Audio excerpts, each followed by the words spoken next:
Assalamualaikum warahmatullahi wabarakatuh. Waalaikumsalam warahmatullahi wabarakatuh. Baik, bagaimana kabar Bapak Ibu hari ini? Alhamdulillah baik. Oke, baik. Jadi di kali ini, di sosialisasi pada pagi hari ini, saya akan memberikan sosialisasi mengenai edukasi perlindungan anak bagi orang tua. Tapi sebelum masuk ke materi, kita berdoa dulu nggih Bapak Ibu. Berdoa dalam hati menurut agama dan kepercayaan masing-masing dimulai. Berdoa tak pernah usai. Langsung saja ke materi pembahasan. Jadi untuk yang pertama itu ada tujuan dari pembelajaran kita pada pagi hari ini. Jadi tujuan saya memberikan sosialisasi ini adalah supaya Bapak Ibu itu juga tahu tentang pentingnya perlindungan anak dalam keluarga. Jadi bagaimana kita sebagai orang tua itu bisa melindungi anak-anak kita dalam kehidupan sehari-hari. Baik, langsung ke pemateri. Mungkin ada Bapak Ibu yang mau menyampaikan sedikit tentang pengertian perlindungan anak. Mungkin ada yang tahu apa itu perlindungan anak? Saya tahu. Ya, boleh Mas, boleh disampaikan apa itu perlindungan anak? Perlindungan anak menurut saya adalah upaya untuk mencegah dan menangani kekerasan, eksploitasi atau perlakuan salah dan penelantaran anak. Seperti itu. Mungkin ada dari ibu-ibu ada yang mau menyampaikan apa itu perlindungan anak gitu. Saya Oh, boleh Bapak-bapak yang di sini. saya sih berpendapat kenapa sih anak itu harus dilindungi? Ya, Karena anak merupakan salah satu makhluk hidup yang memiliki hak atau hak asasi manusia, sehingga anak itu harus dijamin keselamatan dan juga hak-haknya sebagai manusia. baik, betul sekali apa yang tadi sudah disampaikan oleh bapak-bapak di sini. Itu benar, anak itu makhluk hidup yang harus dilindungi seperti itu. Jadi di sini ada pengertian perlindungan anak. Jadi perlindungan anak itu adalah upaya untuk mencegah dan menangani kekerasan, eksploitasi, perlakuan salah dan penelantaran terhadap anak. Jadi kita sebagai orang tua itu harus bisa mencegah anak-anak kita dari perbuatan kekerasan, baik itu dari kita sendiri sebagai orang tua atau orang yang di sekitar kita gitu. Jadi kita juga harus melindungi anak-anak kita dari perlakuan-perlakuan yang salah sehingga menyebabkan anak itu merasa dilantarkan seperti itu. Terus kemudian ini juga ada menurut pasal 1 ayat 2 Undang-Undang Nomor 23 Tahun 2002 tentang perlindungan anak, yang menyatakan bahwa perlindungan anak itu adalah segala upaya untuk menjamin terpenuhinya hak-hak anak supaya mereka bisa hidup, tumbuh, berkembang dan berpartisipasi secara optimal sesuai harkat dan martabat kemanusiaan serta mendapatkan perlindungan dari keluarga, perlindungan dari segala bentuk kekerasan, diskriminasi dan eksploitasi. Jadi maksudnya kita sebagai orang tua itu harus bisa menjamin anak-anak kita itu terpenuhi hak-haknya supaya mereka juga bisa tumbuh dan juga berkembang secara optimal dalam kehidupan sehari-hari. Terus dengan melindungi anak itu kan juga akan merasa mereka itu dihargai, mereka dicintai, mereka mendapatkan perhatian dan juga kasih sayang. Baik, untuk selanjutnya itu ada pentingnya perlindungan anak dalam keluarga. Jadi yang pertama itu ada keluarga itu adalah lingkungan pertama dan utama bagi anak. Jadi pertama kali lahir anak itu kan di lingkungan keluarga ya, dan di lingkungan keluarga itu anak baru mengenal dunia, anak baru belajar berinteraksi, anak belajar berkomunikasi, kemudian anak belajar norma sosial di kehidupan sehari-hari gitu. Jadi dalam lingkungan keluarga anak itu pertama kali belajar gitu. Makanya kita sebagai orang tua itu juga harus bisa melindungi dan juga mengarahkan anak-anak kita.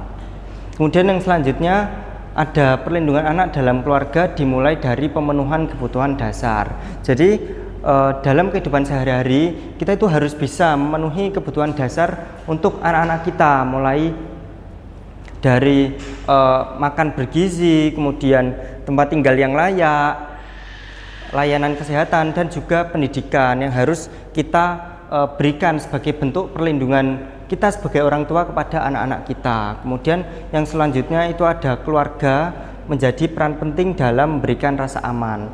Jadi kita sebagai orang tua itu juga harus bisa membuat rumah kita itu nyaman dengan memberikan perlindungan kepada anak-anak kita, supaya anak-anak kita itu juga bisa merasa di rumah itu aman, di rumah itu nyaman. Jadi mereka tidak merasa ada tekanan atau kekerasan dalam lingkungan rumah tersebut. Baik, mungkin dari Bapak atau Ibu ada yang ingin berpendapat atau menyampaikan sesuatu, bisa disampaikan ya nanti. Oke, boleh. Saya kan memiliki seorang anak satu laki-laki. Nah, Iya. tetangga saya itu sepasang ODGJ, enggak ODGJ sih, kayak gimana? Kayak setengah ODGJ, bisa berpikir tapi perilakunya kayak aneh gitu, kayak hewan. Oh iya. Soalnya ODGJ ini, sepasang ODGJ ini punya anak. Iya. Tapi anaknya itu sering disiksa. Oh iya iya. Sering dipukul, kalau nangis itu sering pokoknya disiksa gitu. Nah, sebagai tetangga saya itu pernah menegur tapi mendapatkan kata-kata yang Kurang mengenakan seperti itu. Oh iya. Kamu siapa? Itu anak aku dewi. Ini loh Iya. anak sendiri. Nah, sebagai tetangga apa sih yang harus kita lakukan? Karena kan kita udah mempunyai power. Gitu. Oh iya ya. Baik, jadi kalau kasusnya seperti itu memang harusnya ada pihak-pihak lain, misal seperti kayak pemerintahan gitu juga ikut turut membantu, karena memang yang harus diselamatkan itu anaknya. Kalau anaknya kan orang tuanya keduanya kan ODGJ gitu ya, ada OGDJ. Jadi harusnya apa yang dilakukan dari Mas Arif, Bapak yang sebelah sini itu benar, itu membantu. Tapi kalau semisal kita nggak punya power untuk bisa membantu mereka, kita harus mengajak pihak-pihak berwajib, misal kayak RT-nya gitu, supaya anak ini tuh juga bisa terselamatkan atau terlindungi dari orang tua yang seperti itu. Terima kasih, Pak. Baik, untuk selanjutnya ini ada hak-hak anak. Jadi hak-hak anak itu hak-hak dasar anak itu harus dipenuhi oleh orang tua supaya anak itu bisa tumbuh dan berkembang secara optimal. Jadi hak anak ini sesuatu yang harus mereka dapatkan dari orang tuanya supaya anak itu juga bisa berkembang dan juga tumbuh secara optimal. Jadi yang pertama itu ada hak untuk hidup dan berkembang. Jadi setiap anak itu berhak untuk memperoleh hak-hak dasar seperti makan bergizi, kemudian tempat tinggal yang layak, lingkungan yang bersih, dan juga terutama pendidikan. Terus kemudian yang selanjutnya itu ada hak atas kasih sayang dan perhatian. Jadi setiap anak itu berhak untuk memperoleh kasih sayang dan perhatian dari orang tuanya. Misalnya seperti perhatian, kemudian cinta, dan juga rasa aman, supaya anak itu bisa merasa, oh iya aku loh dicintai, aku dihargai di sini sama keluargaku, seperti ini.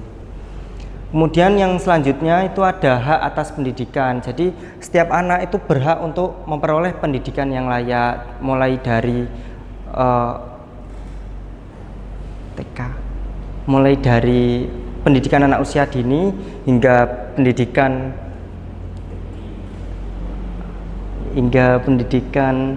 tinggi, seperti itu. Jadi minimal setiap anak itu mendapatkan pendidikan 12 tahun.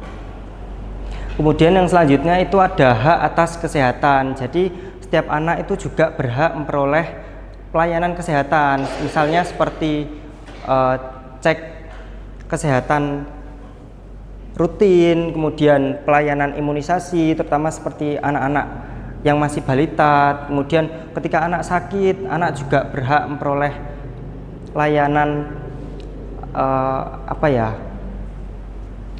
layanan kesehatan seperti inap di rumah sakit, seperti itu. Kemudian yang selanjutnya ada hak atas perlindungan. Jadi setiap anak itu juga memperoleh hak untuk dilindungi sama kita sebagai orang tuanya gitu. Jadi dilindunginya itu bisa dalam bentuk terlindungi dari kekerasan, penelantaran, eksploitasi, dan juga diskriminasi dan segala bentuk kekerasan yang lainnya. Mungkin ada yang ingin disampaikan dari materi ini, mungkin Bapak atau Ibu. Mungkin kalau tidak ada kan saya next dulu. Nah, terus di sini ada bentuk-bentuk kekerasan terhadap anak. Sebentar, guys. Jadi bentuk kekerasan terhadap anak itu adalah segala tindakan yang bisa menyakiti atau membahayakan tumbuh kembang anak, baik secara fisik maupun psikologis. Jadi dengan tindakan kekerasan itu membuat anak merasa dia tersakiti, dia merasa tidak aman, sehingga tumbuh kembang fisik maupun psikologis anak itu akan terganggu.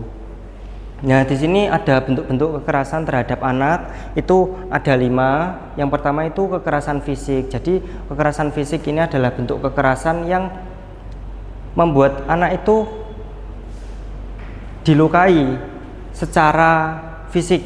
Misalnya seperti kayak menendang, kemudian menampar, sehingga luka yang diberikan itu terlihat gitu loh. Misalnya kayak memar gitu. Kemudian yang selanjutnya itu ada kekerasan verbal, yaitu kekerasan yang dilakukan dalam bentuk ucapan, sehingga dari ucapan tersebut itu melukai perasaan anak. Misalnya seperti kayak membentak, kemudian menghina, kemudian merendahkan anak gitu. Jadi dari kekerasan verbal itu bisa membuat anak merasa mereka tidak dicintai, mereka tidak dihargai, seperti itu. Kemudian yang selanjutnya itu ada kekerasan emosional atau psikologis. Kekerasan yang membuat anak itu juga merasa sakit secara mental.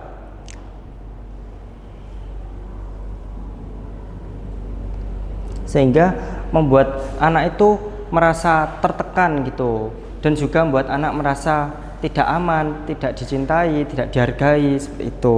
Kemudian yang selanjutnya ini ada kekerasan seksual. Jadi kekerasan seksual ini adalah kekerasan yang membuat anak itu merasa dilecehkan secara seksual. Jadi sakit yang diterima oleh anak itu biasanya secara bersamaan itu dari segi fisik dan juga psikologisnya. Biasanya kalau anak yang terkena kekerasan seksual itu mentalnya itu juga akan terganggu. Kemudian yang selanjutnya, yang kelima ini ada penelantaran. Jadi penelantaran ini juga termasuk bentuk kekerasan di mana anak itu tidak memperoleh hak-hak dasarnya seperti yang sudah saya sampaikan tadi. Hak dasar itu seperti kita sebagai orang tua memberikan makan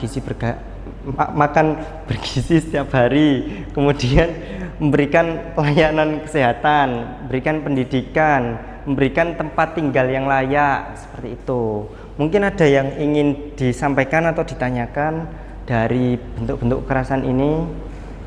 Nggih, boleh, Mas. Saya kan memiliki satu anak, Ya. cowok, dan tingkahnya itu agak gimana ya? Agak tidak mau nurut lah. Nah, Oh iya ya.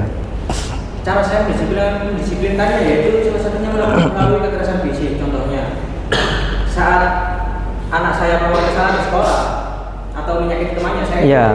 pasti melakukan kesalahan kekerasan fisik. Contohnya kayak menampar, terus mencubit. Nah, Iya. apakah perbuatan saya ini disalahkan? Ya, sebenarnya kalau tindakan bapak seperti itu sebenarnya salah. Sebenarnya kalau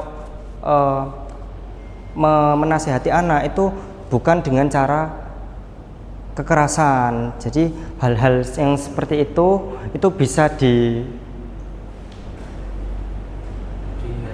dipidanakan. Ya, seperti itu. Jadi seharusnya sebagai bapak, sebagai orang tua itu harus bisa menasihatinya secara baik-baik. Meskipun anak itu sulit, meskipun harus pakai kekerasan, tapi kekerasan itu bukan solusi utama untuk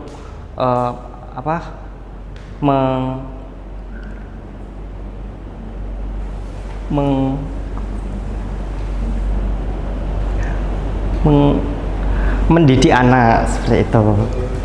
Jadi perbuatan saya tidak benarkan. Ya, perbuatannya itu salah Bapak, jangan seperti itu besok-besok kalau mendidik anak.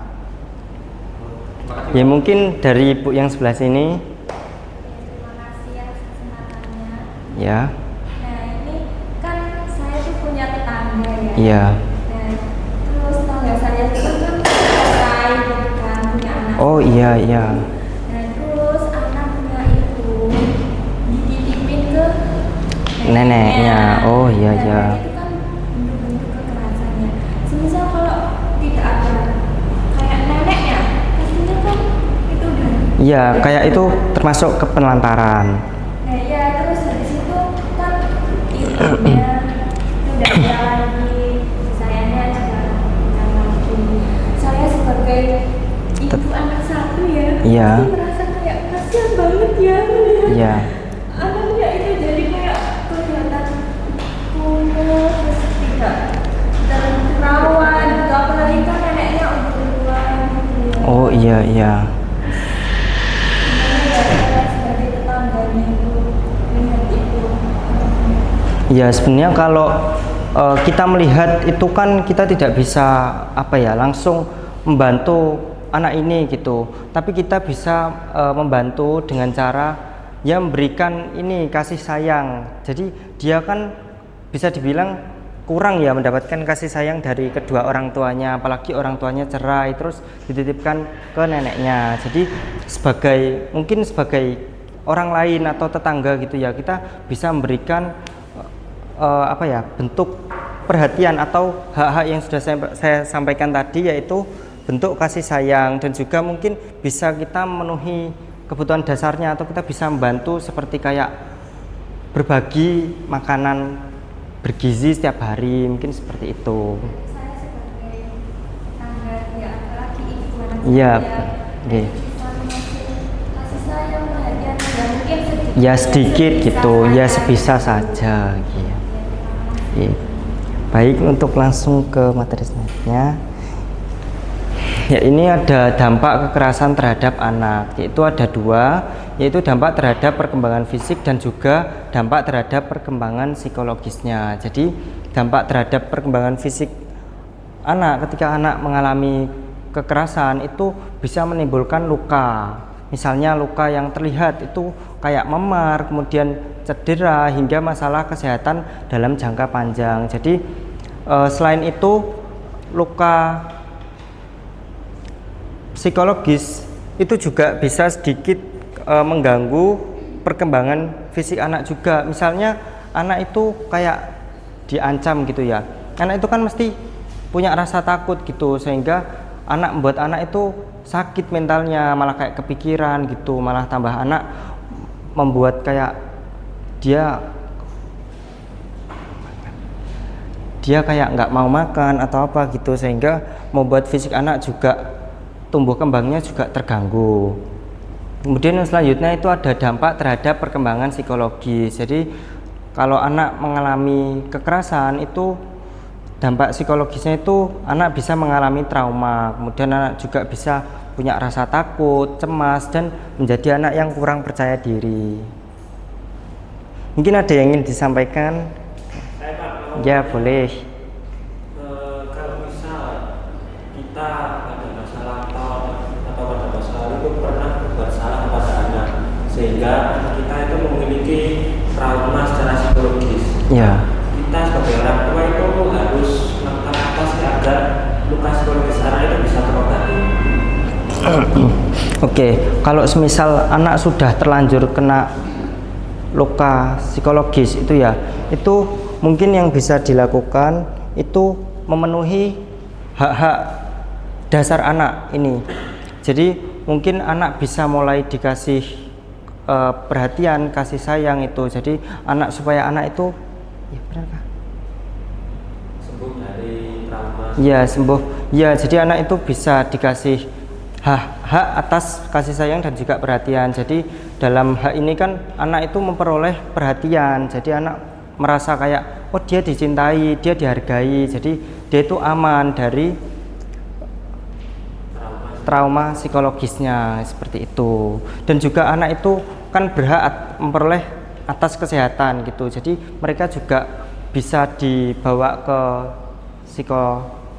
psikologi itu semisal untuk penanganan trauma psikologi, mungkin seperti itu. Mungkin dari mbaknya yang sini, ibunya yang sini. Saya kan punya anak satu ya tadi ya. Iya. Anak saya tuh cowok. Nah, terus kadang tuh kan nakal ya. Iya. Itu kadang saya kayak kasih tahunya kayak ngomongnya itu dengan cara sabar gitu loh. Iya. Kayaknya ya nanti itu. Tapi kadang anak saya tuh malah kayak ngejekin gitu, ngejek Oh iya sama. iya. Terus saya cubit malah menjadi Oh gitu. nakal. Terus gimana gitu loh saya sebagai ibunya. Oke, mungkin kalau seperti itu kan ini ya apa ternyata? Oke,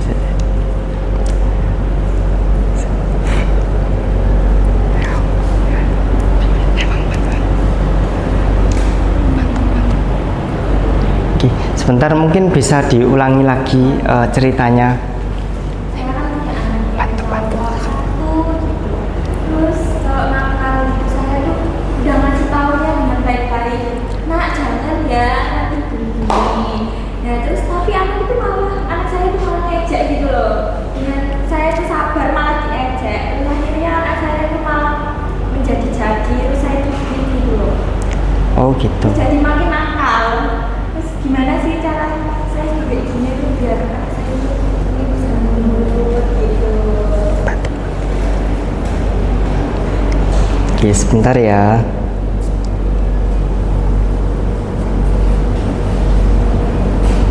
Oke, mungkin kalau seperti itu sih anaknya yang harus dinasihati ya.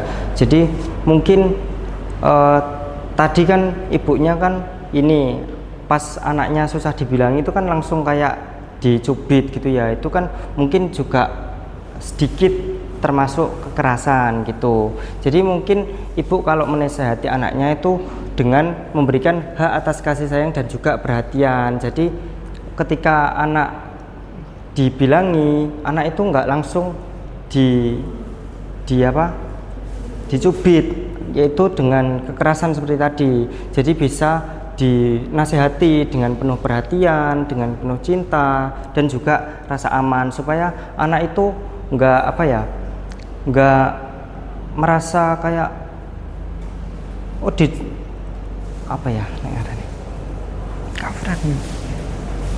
Jadi mungkin dengan cara bertahap gitu ya. Iya, dengan cara bertahap. Jadi Harus sabarnya lebih-lebih. iya, jadi Ini terus masih dibilangin biar sabar lagi. iya betul. Iya betul seperti itu. Jadi kalau kita menasihati anak itu juga emang harus sabar dan juga ini penuh kasih sayang dan juga perhatian. Pokoknya intinya itu sabar, Ibu. Ya, saya mau izin sedikit berpendapat, Mas. Iya. Tadi dari permasalahannya Ibu Eci tadi kan punya anak cowok satu. Iya. Gitu ya. Iya.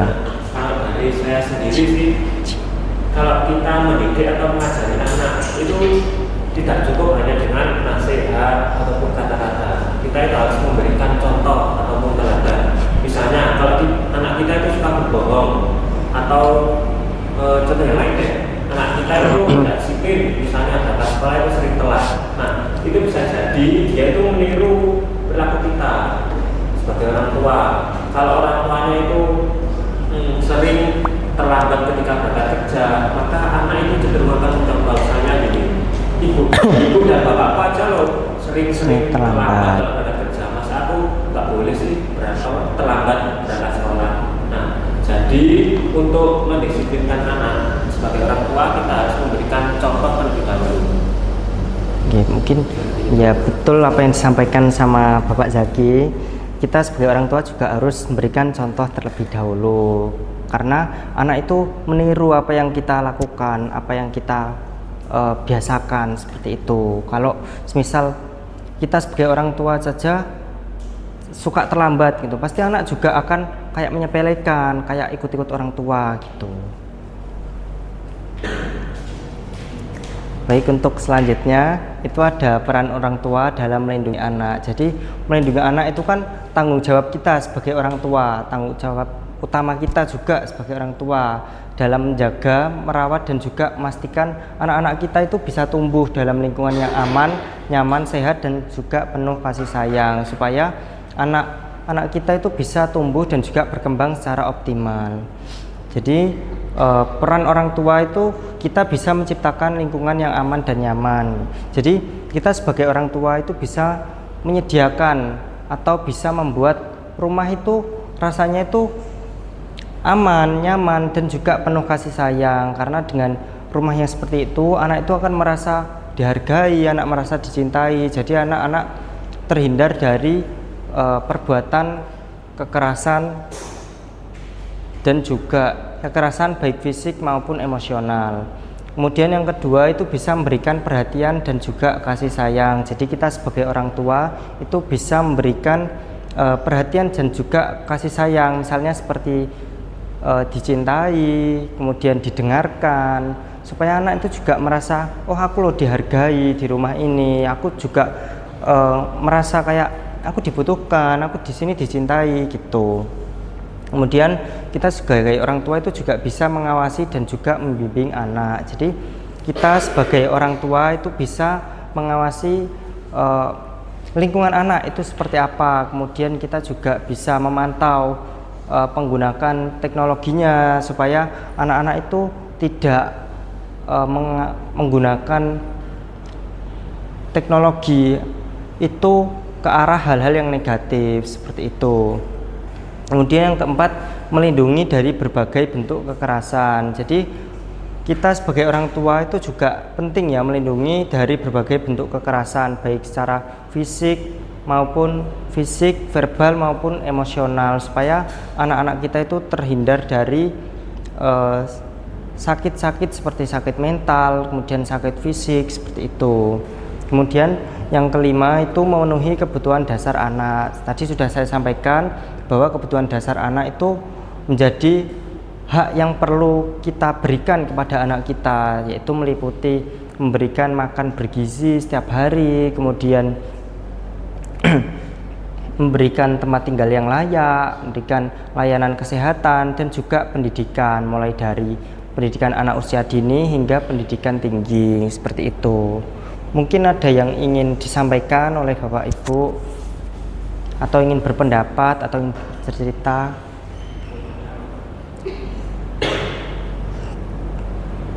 Oke, kalau tidak ada, tadi kan saya sudah menyampaikan beberapa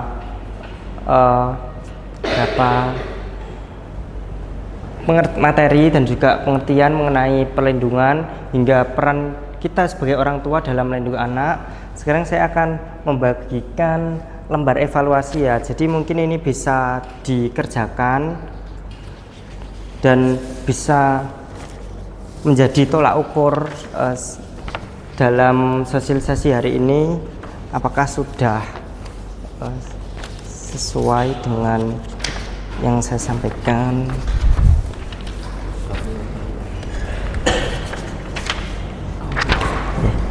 Mungkin bisa ini ya, bisa dikerjakan dalam waktu 5 menit ya, saya tunggu ya. Oh sebentar.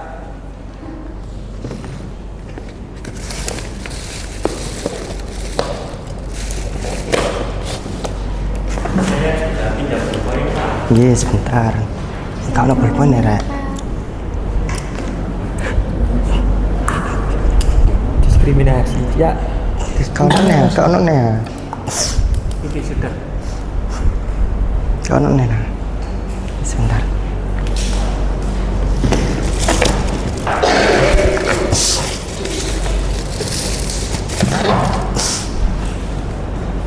Garap sak ono nih. Garap sak ono wae penting isi. Penting isi ngono ae gak usah bener.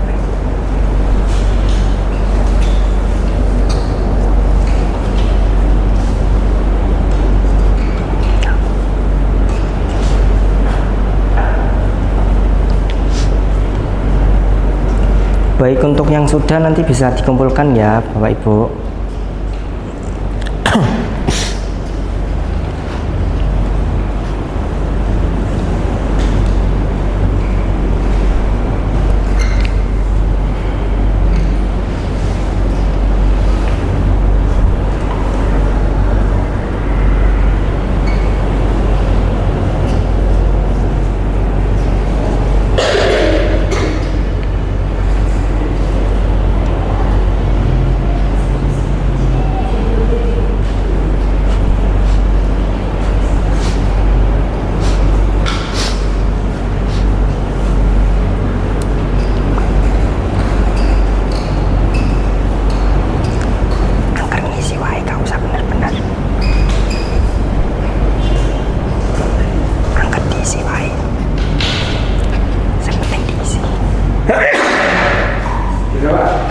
Oh iya, bisa dikumpulkan ya kalau sudah ya.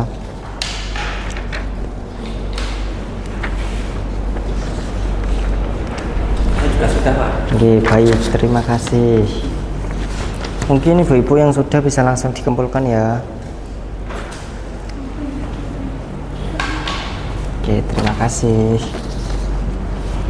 Udah langsung aja.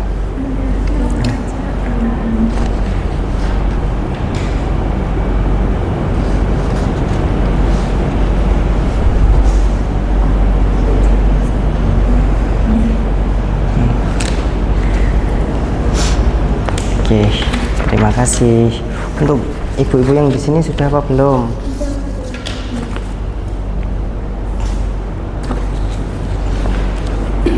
Oke, terima kasih. Oke, baik. Karena sudah mengerjakan lembar evaluasi, jadi ini adalah sesi terakhir. Jadi saya akan membacakan kesimpulan dari materi yang sudah saya sampaikan tadi. Jadi pelindungan anak adalah upaya mencegah dan menangani kekerasan, eksploitasi, serta penelantaran agar hak anak terpenuhi dan mereka dapat tumbuh dengan baik. Jadi, keluarga itu berperan penting sebagai lingkungan pertama yang memberikan rasa aman, kasih sayang, serta memenuhi kebutuhan dasar anak seperti makan, pendidikan, dan juga kesehatan. Jadi selain itu anak juga berhak atas perlindungan dari segala bentuk kekerasan baik secara fisik maupun psikologis karena dampaknya itu dapat merugikan perkembangan anak. Oleh karena itu kita sebagai orang tua itu juga perlu aktif dalam menciptakan lingkungan yang aman, memberi perhatian serta membimbing anak agar tumbuh sehat dan optimal.